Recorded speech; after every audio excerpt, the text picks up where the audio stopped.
Fascist খুনি হাসিনা আর আওয়ামী লীগের পতনের পর হাসিনার তাদের সহযোগীদের বিচার করা ছিল বর্ষা বিপ্লবের অন্যতম প্রধান একটা দাবি।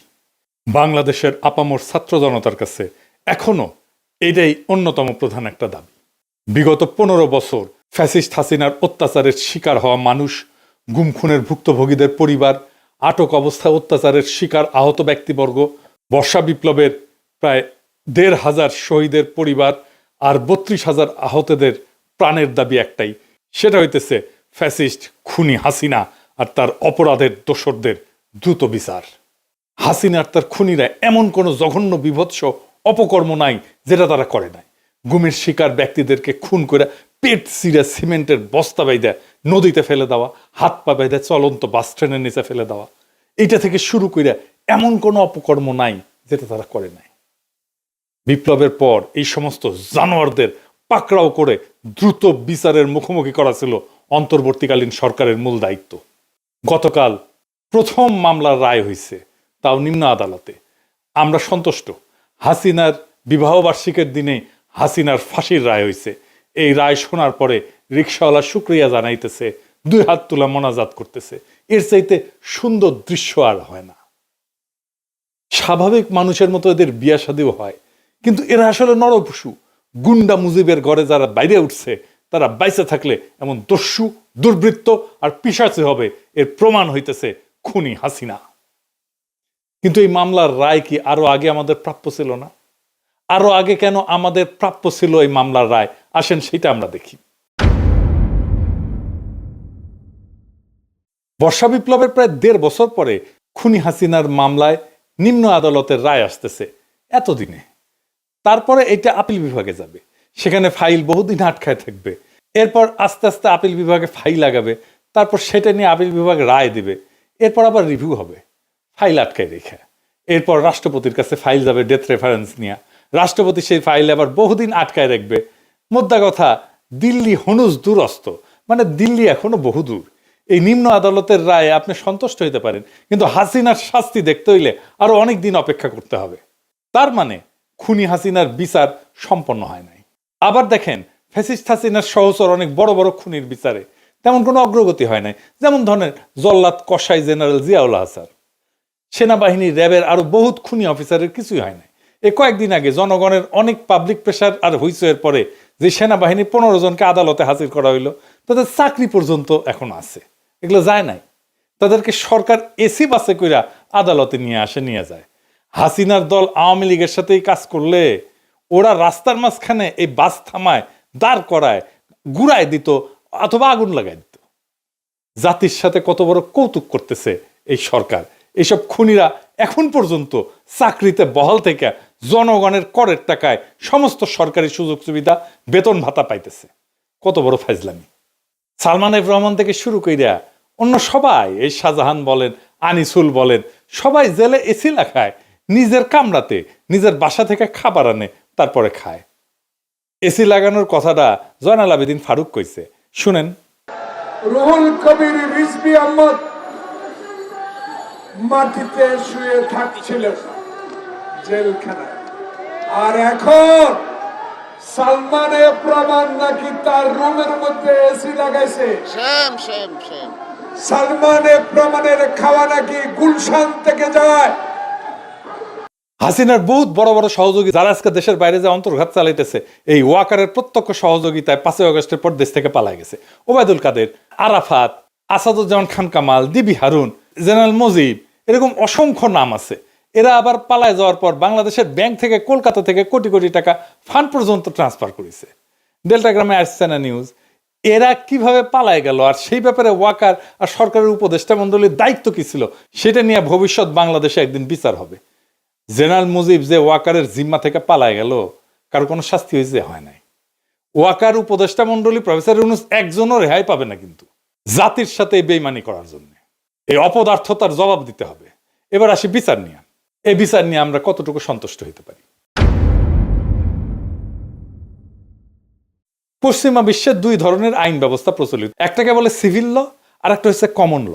সিভিল ল এর উৎপত্তি এই কন্টিনেন্টাল ইউরোপে, কমন ল এর উৎপত্তি ইংল্যান্ডে। ইন্ডিয়া, পাকিস্তান, বাংলাদেশ সহ এই উপমহাদেশ English common law tradition follow করে আইনের ব্যাপারে।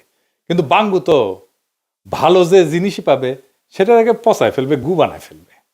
কিভাবে পচায় ফেলছে সেটার কিছু উদাহরণ দিই। এই কমন ল, ইংলিশ কমন লর একটা মূল ফিলোসফি বা ম্যাক্সিম হইতেছে জাস্টিস ডিলেইড, জাস্টিস ডিনাইড। দেরিসে বিচার মানে ইনসাফ না করা। এটা লিবারাল ইংলিশ স্টেটসম্যান উইলিয়াম গ্ল্যাডস্টোনের একটা উক্তি।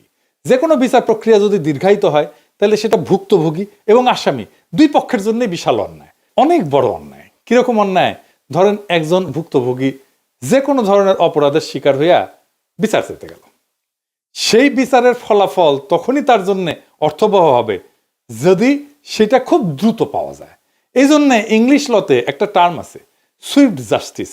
একজন খুন, ধর্ষণ বা ডাকাতির শিকার ভুক্তভোগী বা তার পরিবার যদি অপরাধ সংঘটিত হওয়ার 15 থেকে 20 বছর পর বিচারের রায় পায় আর তারপর সেটা কার্যকর হয়, তাইলে এই বিচার একদম মূল্যহীন, এটার মূল্য শূন্য। পৃথিবীর যে কোনো জুডিশিয়াল ফিলোসফিতে, সেটা প্রাচ্য হোক পাশ্চাত্য হোক, কোথাও এটাকে সমর্থন করা হয় না। পাশ্চাত্যের কমন ল, মুসলমানদের শরিয়া, ইহুদিদের তাওরাত আর তালমুদ, বিশ্বের সমস্ত লিগ্যাল ফিলোসফিতে বিচার প্রক্রিয়া দীর্ঘায়িত করাকে অত্যন্ত নেতিবাচক হিসেবে দেখা হয় এবং এটাকে ভুক্তভোগীর অধিকার হরণ হিসেবে গণ্য করা হয়। আর আসামির দিক থেকে দেখলে, একজন নিরাপরাধ মানুষকে যদি একটা মিথ্যা বা ভুয়া প্রমাণ ছাড়া মামলা দিয়ে বছর পর বছর জেলে রেখে দেওয়া হয়, আদালতে হাজির করানো হয়, সেটা একটা বিশাল অন্যায়। সেই নিরাপরাধ মানুষের জীবন তো পুরো ধ্বংস করে দেওয়া হয় এভাবে। যদি কেউ নিরাপরাধ হয়ে থাকে আর তার নামে যদি কেউ মিথ্যা মামলা দিয়ে থাকে, তার জন্য তো সুইফট জাস্টিস, দ্রুত বিচার, এটা নিষ্পত্তি হওয়াটা সবচেয়ে একটা ভালো ইনসাফপূর্ণ একটা ব্যবস্থা। অভিযোগকারী যদি তার অপরাধ প্রমাণ করতে না পারে তাহলে সে দ্রুত ছাড়া পেয়ে যাবে। অভিযোগকারীর কাছে যদি প্রমাণ না থাকে তাহলে সে দ্রুত ছাড়া পেয়ে যাবে। অর্থাৎ উভয় দিক থেকে, অভিযোগকারী যদি তার কাছে প্রমাণ থাকে তাহলে সে দ্রুত বিচার পেয়ে যাবে, আর উল্টা দিকে যদি অভিযোগকারী প্রমাণ না থাকে তাহলে অপরাধী দ্রুত ছাড়া পেয়ে যাবে। অর্থাৎ উভয় দিক থেকে, মানে ভুক্তভোগী আর আসামি, এই দুই দিক থেকে চিন্তা করলে দ্রুত বিচার হচ্ছে একমাত্র ইনসাফ। এই জন্য আমেরিকার সংবিধানের বিল অফ রাইটসের 6ষ্ঠ সংশোধনীতে বলা আছে, in all criminal প্রসিকিউশনস the accused shall enjoy the right two A speedy and public trial. ইংরেজি যেহেতু কইছে ঠিকই কইছে, তাই না?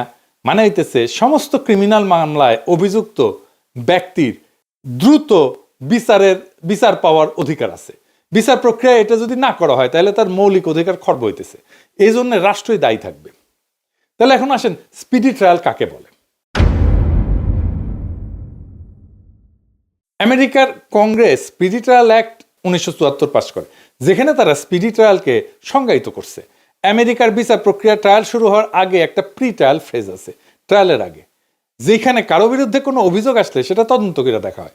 তদন্তকারী সংস্থা আদালতে গ্রহণযোগ্য হবে, যেটাকে আইনের ভাষায় বলে অ্যাডমিসেবল এভিডেন্স, সেই সমস্ত প্রমাণ জোগাড় করে।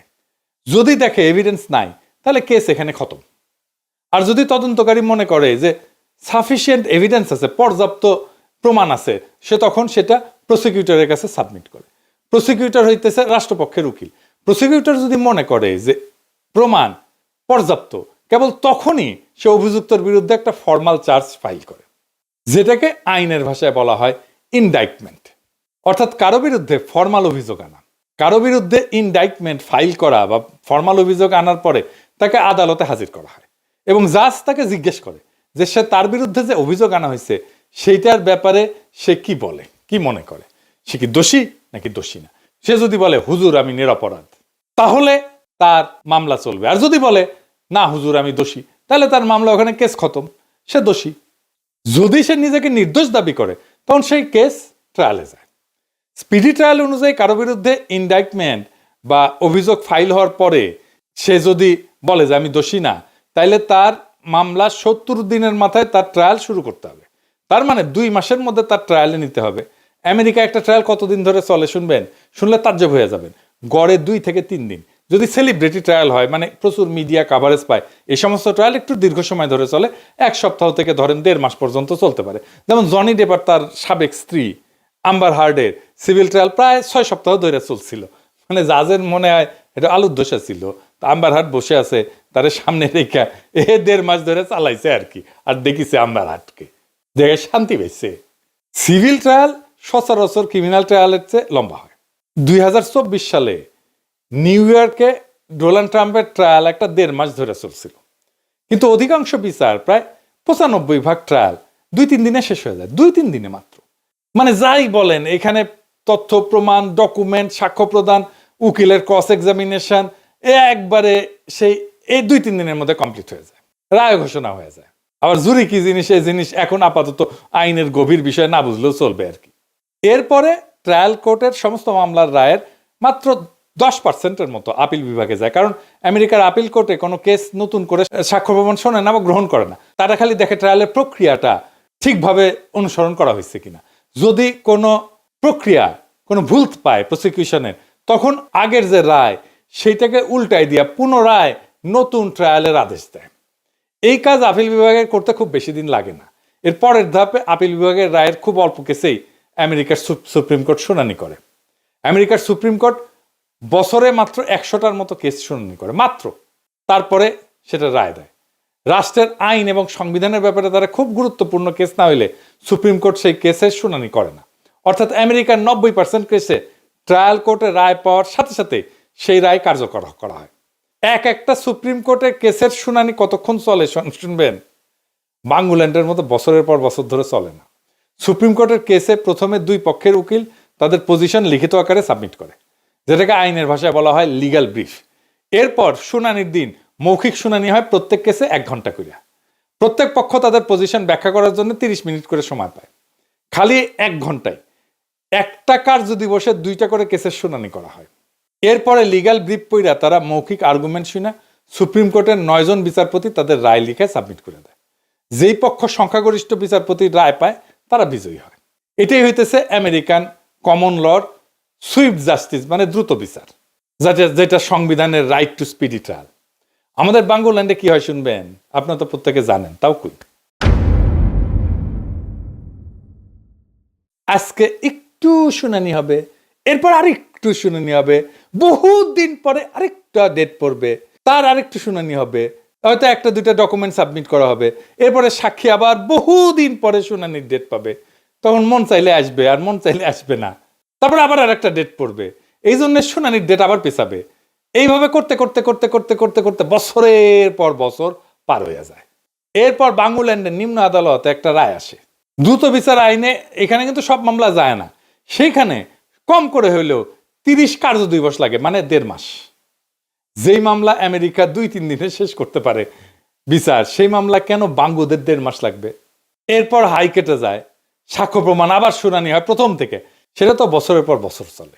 এরপর সুপ্রিম কোর্টে আপিল বিভাগে হাজার হাজার কেস যায়, এখানেও বছরের পর বছর অতিবাহিত হয়, সব কেসের শুনানি হয়, এখানে ফাইল আটকায় থাকে। আমাদের দেশে পুরা বিচার ব্যবস্থায় একটা আগাগোড়া সংস্কার দরকার। এখন যেটা আছে এটা একটা প্রহসন, পুরা কমলাকান্তের দপ্তর। এই সংস্কার যারা করতেছে সংস্কার এদের দেওয়া হবে না। ঐক্যমত কমিশন আর প্রফেসর ইউনূসের সংস্কার কমিশন তাদের বিচার বিভাগ সংস্কারে কি বাচাল ঘোলার ডিম প্রস্তাব দিছে, সেটা অন্য একদিন এপিসোডে ব্যাখ্যা করবো নি আর একদিন। তো মামলার জট কত দেখেছেন? আমেরিকায় একজন জাজ বছরে 250টা মামলার নিষ্পত্তি করে। বাংলাদেশে একটা জাজ বছরে নাকি নিষ্পত্তি করে 971টা মামলা, তার মানে দিনে 4টা মামলা। এটা কি আপনি বিশ্বাস করেন? এই ডেটা ঠিক আছে?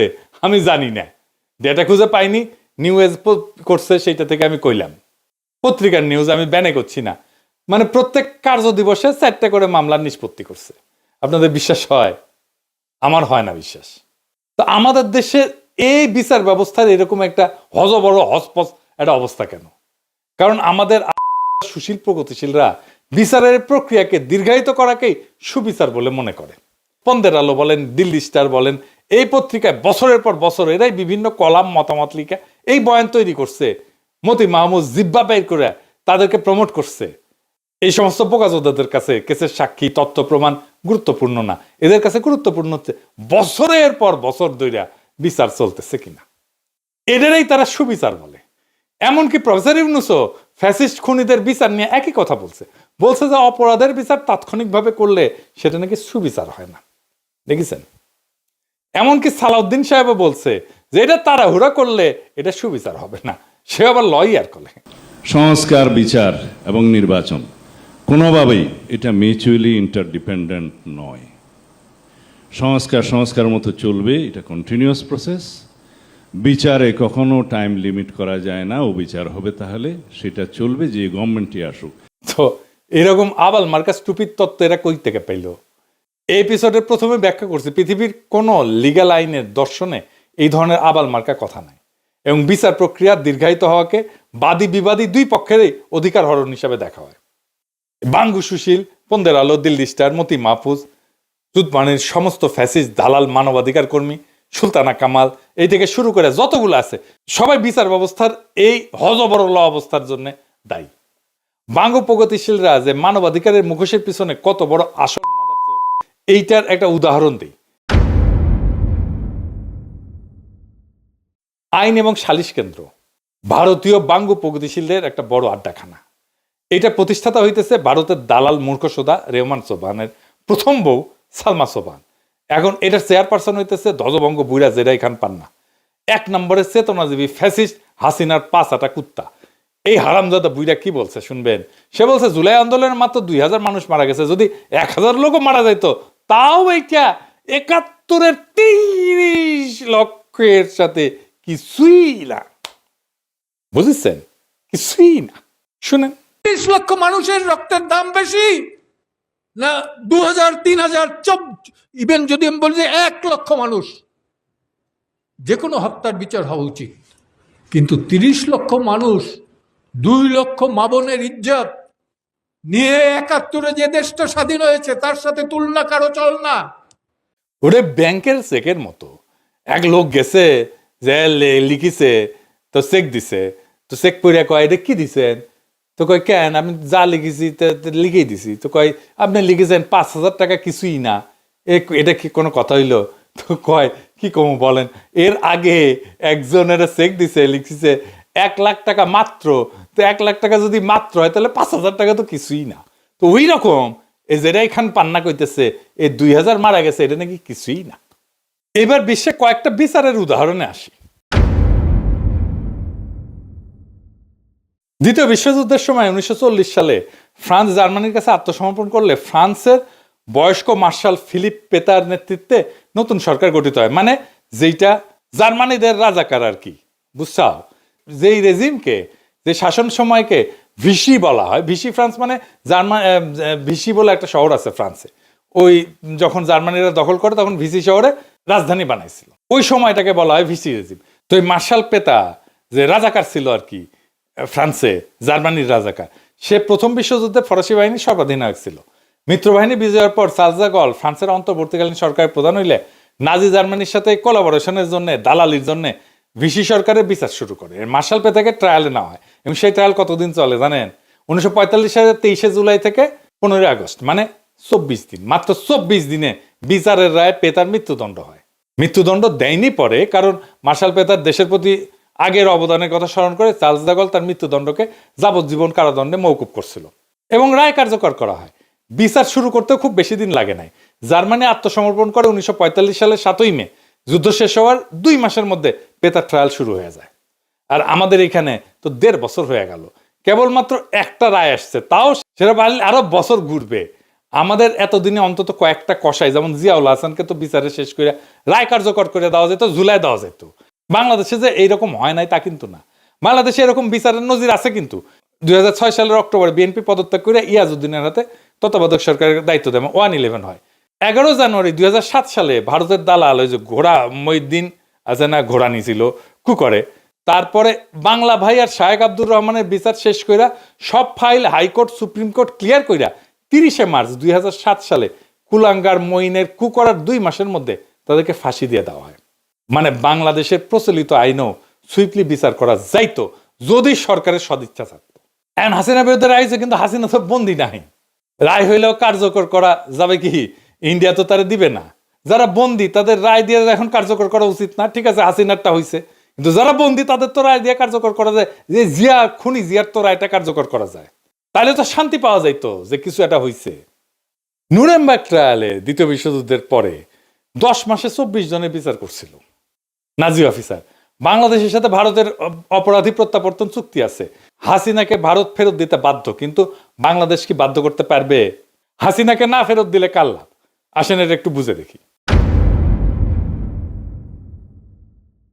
একজন দণ্ডপ্রাপ্ত আসামি যদি রায়ের পর বিদেশে পালায় যায়, তাহলে আন্তর্জাতিক আইনে এটাকে বলা হয় কনসাসনেস অফ গিল্ট, অর্থাৎ দোষী মানসিকতার প্রমাণ। বহু কমন ল ব্যবস্থায় তাকে বলা হয় ফিউজিটিভ ফ্রম জাস্টিস, এবং আদালত চাইলে আপিল শুনতেও অস্বীকৃতি জানাইতে পারে। এটাকে বলা হয় ফিউজিটিভ ডিসএন্টাইটেলমেন্ট ডক্ট্রিন। ফলে রায়ের বৈধতা না, বরং আসামির অবস্থানই দুর্বল হয়। ইন্টারপোলের যদি রেড নোটিশ হয়, এও বলা আছে বিচার আদালতে বিদেশে পালায় থাকা ব্যক্তি হইল ইন্টারন্যাশনালি ওয়ান্টেড ফিউজিটিভ। অর্থাৎ আদালত যদি ন্যূনতম ফেয়ার ট্রায়াল মান বজায় রাখে, তাহলে রায়ের বৈধতা অটুট থাকে, বরং আসামি পালায় গেলে রায় আরো শক্ত অবস্থানে দাঁড়ায়। তখন রাজনৈতিক এবং আইনি উভয় ভাষায় প্রশ্নটা পরিষ্কার, বিচার তো খোলা ছিল, পালাইছে কে, আদালত না আসামি? মানে হাসিনার দলের লোকজন কোনো আর্গুমেন্ট আনতে পারতেছে না কেন? কারণটা হইতেছে হাসিনা আসেনি কেন, বিচারের সামনে দাঁড়ায়নি কেন? আপনার পাশাপাশি জামাতের নেতাদের বিচার দেখেন। জামাত আজকে এত জনপ্রিয় হইল, তার পিছনে জামাতের নেতাদের জীবন দেওয়ার মূল্য আছে। মীর কাসেম আলী তো দেশের বাইরে ছিলেন, উনি দেশে ফিরে আসছিলেন মামলা হওয়ার পরে। উনি জানেন ওনার ফাঁসি হবে, ওনাকে ফাঁসি দেওয়া হয়েছে, উনি মাথা পেতে নিছেন ফাঁসি। হিরোইক। দেশের মানুষের প্রতি ভালোবাসা বাদ দেন, হাসিনার যদি সত্যি সত্যি নিজের দলের প্রতি ভালোবাসা থাকতো, দেশে ফিরে ফাঁসির দড়ি গলায় নিত। কিন্তু ওই নৈতিক সাহস আর ত্যাগ করার মানসিকতা তার নাই। কিন্তু ফাপড় নেওয়ার সময় 16 আনার উপরে 18 আনা, শেখ হাসিনা পালায় না, আমি মুজিবের কন্যা। শেখ হাসিনা পালিয়ে গেছে, শেখ হাসিনা নাই, শেখ হাসিনা চলে গেছে, শেখ হাসিনা পালায় না।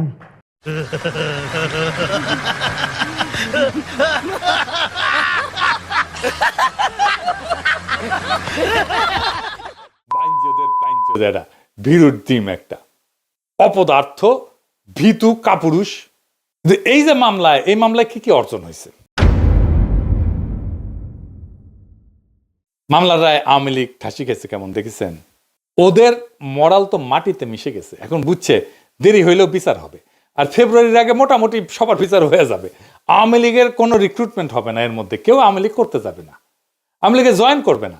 হাসিনার সব সম্পত্তি সরকার নিয়ে নেবে, হ্যাঁ, ধানমন্ডি 32 নম্বর আর টুঙ্গিপাড়া সহ। জনমানুষ এই যে দোষী সাব্যস্ত হয়েছে, এই ইমেজ দলকে কলঙ্কিত করবে। নেতার বিরুদ্ধে যদি ফাঁসি হয়, অপরাধ যদি প্রমাণিত হয়, তাহলে দলটা অপরাধী দলের তকমা পায়। গণতান্ত্রিক সমাজে এই ইমেজ পুনরুদ্ধার করা অসম্ভব। দলের আবার আর্থিক নেটওয়ার্ক ভেঙে পড়ে, নেতারাই সাধারণত এই অর্থ সংগ্রহ এবং অর্থ বন্টনের কেন্দ্রে থাকে। সে না থাকলে দল আর্থিকভাবে অচল হয়ে যায়। ভয় এবং অনিশ্চয়তায় তৃণমূল ছত্রভঙ্গ হয়ে যায়। রায়ের পরে তৃণমূল কর্মী ভাবে নেতারই এই অবস্থা, আমাদের কি হবে?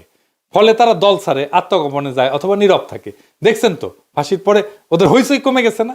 এই রায়ের পরে দল নৈতিক কর্তৃত্ব হারায়, দল আর নৈতিক রাজনীতি করার দাবি তুলতে পারে না। এই শূন্যতা দীর্ঘমেয়াদী পতন আনে। হাসিনা পরিবারে যারা বিদেশে আছে না, তারাই অপমান অপদস্থ হবে সারা দুনিয়ায়। হাসিনার ফাঁসি হয়েছে, আর ইংল্যান্ডের পত্রিকা টেলিগ্রাফ লিখতেছে টিউলিপের আন্টির ফাঁসি হয়েছে, দেখেছেন? এমন কইতে পারেন জামাতের মূল নেতার তো ফাঁসি হয়েছে, জামাত তো ধ্বংস হয়নি। কেন হয়নি আসেন এটা বুঝে দেখি। জামাত ধ্বংস হয়নি কারণ এটা কোনো ব্যক্তি কেন্দ্রিক রাজনৈতিক দল না, একটা ইডিওলজি বা আদর্শ ভিত্তিক একটা ক্যাডার চালিত সংগঠন। এদের শক্তি আসে কাঠামোগত শৃঙ্খলা থেকে এবং এর স্তর ভিত্তিক নেতৃত্ব থেকে, এবং এদের দীর্ঘমেয়াদী ক্যাডার তৈরি একটা ধারাবাহিকতা আছে। সেখানে একজন নেতা বাদ পড়লে সঙ্গে সঙ্গে বিকল্প নেতৃত্ব তৈরি হয়ে যায়। তার দলের ক্যারিসমেটিক নেতার দরকার নাই, বরং তাদের রাজনৈতিক দর্শন, সামাজিক নেটওয়ার্ক, তাদের অর্গানাইজেশনের সংগঠনের পদ্ধতি, সংগঠনের কাঠামো, এটাই তাদের টিকে থাকার ভিত্তি। এমন কাঠামো সাধারণত দমন, পীড়ন, গ্রেপ্তার, মৃত্যুদণ্ডের পরেও টিকে থাকে, যেমন মিশরের ইখওয়ান। আর এটা ছাড়া জামাত তো শুধু রাজনৈতিক দল না, এটা একটা ধর্মীয় সামাজিক ন্যারেটিভকে কেন্দ্র করে গঠিত একটা ইডিওলজিক্যাল মুভমেন্টও বটে। ফলে শীর্ষ নেতৃত্ব দণ্ডিত হইলেও মতাদর্শ সামাজিকভাবে সক্রিয় থাকে, এবং দল নিজেদেরকে অত্যাচারিত, মজলুম, শহীদ এই ন্যারেটিভটা তৈরি করতে পারে। রাষ্ট্রীয় দমনে তাদের সংগঠন সেজন্য ভাঙে না, বরং বহু ক্ষেত্রে মূল ক্যাডারদের আরো সংহত করে। জামাতের নেটওয়ার্ক, তার দীর্ঘমেয়াদী রাজনৈতিক সামাজিক শেকড় এবং ডিসেন্ট্রালাইজ কাজের ধরনের সব মিলা জামাতকে এমন একটা সংগঠনে পরিণত করছে যা শুধু নেতার মৃত্যুদণ্ডে ভেঙে পড়ে না। ফাইনালি এই রায়ে বিএনপির মরাল ডিফিট হইল কেমনে? বিএনপি আওয়ামী লীগকে আশ্রয় প্রশ্রয় দিতেছিল, এখন একদল এসে কবে কেন জামাত আশ্রয় দিছে না, এই যে এখানে দিছে, ওই যে ওইখানে দিছে, ওই যে সেইখানে দিছে। জি ভাইজান, রাজনীতি হইতেছে পারসেপশনের ব্যাপার। বাংলাদেশে মানুষের পারসেপশন হইতেছে আপনারা দিতেছেন, তাই হাউকাউ করে লাভ নাই, দরাদরি শুরু হয়ে গেছে। বিএনপি যদি আওয়ামী লীগ নেতাদের আশ্রয় প্রশ্রয় এবং নিরাপত্তা দেয়, এ প্রচুর প্রমাণ আছে, আপনারা নিজেরাই স্বীকার করছেন। আপনাদের দলের সাধারণ সম্পাদকই স্বীকার করছে, মির্জা ফখরুল। এই কারণে আপনাদের সবচেয়ে বড় নৈতিক শক্তি, নৈতিক অবস্থায় এক ঝটকায় ভেঙে পড়ে। 15 বছরের গুম খুন দুর্নীতি স্বৈরশাসনের বিরুদ্ধে যে ন্যায় বিচারের দাবি নিয়ে বিএনপি আন্দোলন করছে, সে দাবি তখন বিশ্বাসযোগ্য থাকে না। জনগণের কাছে বার্তা যায়, যারা আমাদের নির্যাতন করছে বিএনপি তাদেরকেই রক্ষা করতেছে। এতে বিএনপি নিজেই নিজের ন্যারেটিভকে হত্যা করে এবং দল হিসাবে মরাল ডিফিটের মধ্যে পড়ে। এইটা ভোটের সরাসরি নেগেটিভ প্রভাব ফেলবে, কারণ পরিবর্তন চাওয়া তরুণ নিরপেক্ষ কোর ভোটাররা ভাববে বিএনপি আর আওয়ামী লীগের মধ্যে পার্থক্য কোথায়। বিএনপি তখন আপোষকারী, দুর্বল এবং অস্থির দল হিসেবে পরিচিত হবে। যারা কঠোরভাবে ন্যায় বিচার এবং ইনসাফের দাবি তুলবে তারাই রাজনৈতিকভাবে লাভবান হবে। আওয়ামী লীগকে বাঁচানো মানে বিএনপির নিজের ভোট ভিত্তি ভাঙা, নিজের ন্যারেটিভ ধ্বংস করা এবং জনগণের চোখে নৈতিকভাবে হাইরা যাওয়া। শুধু কি তাই, বিএনপি নেতা কইছে যে এই মামলার রায় বিএনপি ক্ষমতা আসলে বাতিল হইতে পারে। বিএনপির এমপি নমিনেশন পাইছে। হে ফজা পাগলা শুনেন। করে বাঙালি জাতির সর্বনাশ করছিল, তাদের বিচার হয়েছিল এই কোর্টে। কাজে তাদের বিচার যে কোর্টে হয়েছে যুদ্ধপদে, এই বিচারটা এখানে হতে পারে না। এটা সবাই মনে না করলেও আমি একজন মুক্তিযোদ্ধা হিসাবে এবং সমস্ত মুক্তিযোদ্ধা ভোট দিয়ে দেখেন বাংলাদেশে যত মুক্তিযোদ্ধা জীবিত আছে সবাই বলবে এই কোর্টে না। এই কারণে যদি কোনোদিন প্রশ্ন উঠে যে কোর্টেই সঠিক না, একটা শুধু রিট হবে, এটা হবেই গণতন্ত্র দেশে আসলে, সেটা বিএনপি ক্ষমতা আসুক আর যে আসুক, এই রিটটা যখন হবে সঠিক, হাইকোর্ট সুপ্রিম কোর্ট যখন হবে, এই রিটে বলে দিবে এই কোর্টটা সঠিক ছিল না। তখন কি যে সঠিক ছিল না যে কোর্ট, সেই কোর্টের বিচারটা কি সঠিক, জিনিসটা এই জায়গাতে চলে যেতে পারে বলে আমি আশঙ্কা করতেছি। বিচার শুরু হয়েছে, এই বিচার থামবে না। হাসিনার রায় আসছে, বাকিদেরও আসবে। সেনাবাহিনীর খুনি, র্যাবের জল্লাদ, ডিবির দালাল কেউ রেহাই পাবে না। এই দেশ আর কখনো খুনিদের হাতে জিম্মি হবে না।